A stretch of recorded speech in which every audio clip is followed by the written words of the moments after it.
গুমের সর্বোচ্চ শাস্তি মৃত্যুদণ্ডের বিধান রেখে এই সংক্রান্ত অধ্যাদেশ অনুমোদন দিয়েছে উপদেষ্টা পরিষদ। এতে জাতীয় মানবাধিকার কমিশনকে গুম সংক্রান্ত অভিযোগ তদন্তের ক্ষমতা দেওয়া হয়েছে। আর সেই সাথে আয়নাঘর স্থাপন এবং ব্যবহার অপরাধ হিসেবে বিবেচিত হবে। উপদেষ্টা পরিষদের সভায় এই অনুমোদন দেওয়া হয়। বিগত ১৬ বছর গুমের ঘটনা যেন ছিল স্বাভাবিক ব্যাপার। বিএনপি জামাত সহ বিরোধী মতের অসংখ্য মানুষ গুমের শিকার হন। তাদের রাখা হতো আয়নাঘরে, চালানো হতো পাশবিক নির্যাতন। এ ধরনের অপরাধের লাগাম টেনে ধরতে এবং শাস্তি নিশ্চিত করার লক্ষ্যে গুম প্রতিরোধ, প্রতিকার ও সুরক্ষা অধ্যাদেশের খসড়া চূড়ান্ত অনুমোদন দিয়েছে উপদেষ্টা পরিষদ। বৈঠকে সভাপতিত্ব করেন ডক্টর মোহাম্মদ ইউনুস।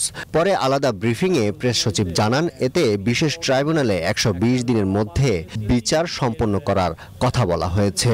এই অধ্যাদেশে গুমকে সংজ্ঞায়নের পাশাপাশি চলমান অপরাধ মানে কন্টিনিউম অফেন্স হিসাবে বিবেচনা করে মৃত্যুদণ্ড সহ কঠোর শাস্তির বিধান রাখা হয়েছে। গুম সংক্রান্ত অভিযোগ গ্রহণ ও তদন্তের কমিশনকে গুম সংক্রান্ত অভিযোগ গ্রহণ ও তদন্তের ক্ষমতা প্রদান করা হয়েছে। বিশেষ ট্রাইব্যুনাল গঠন, অভিযোগ গঠনের ১২০ দিনের মধ্যে বিচার সম্পন্নের বাধ্যবাধকতা, ভুক্তভোগী ও তথ্য প্রচারকারী ও সাক্ষীর অধিকার সুরক্ষা, ক্ষতিপূরণ এবং আইনগত সহায়তার নিশ্চয়তা প্রদান সংক্রান্ত বিধান অন্তর্ভুক্ত করা হয়েছে।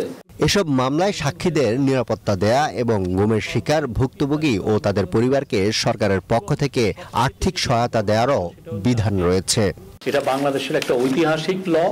এর ফলে বাংলাদেশে আর কোনো গভর্নমেন্ট, কোনো ফ্যাসিস্ট গভর্নমেন্ট এসে দেশে গুমের রাজত্ব চালাতে পারবে না এবং দেশের কোনো আয়নাঘর তৈরি হবে না। দেশে সরবরাহ ব্যবস্থাপনা ও পরিবহন খাত আধুনিকায়ন করতে জাতীয় লজিস্টিক নীতির অনুমোদন দেয় উপদেষ্টা পরিষদ। আর ২০২৬ সালের সরকারি ছুটির তালিকা অনুমোদন পেয়েছে। আরিফুল ইসলাম, নিউজ 24, ঢাকা।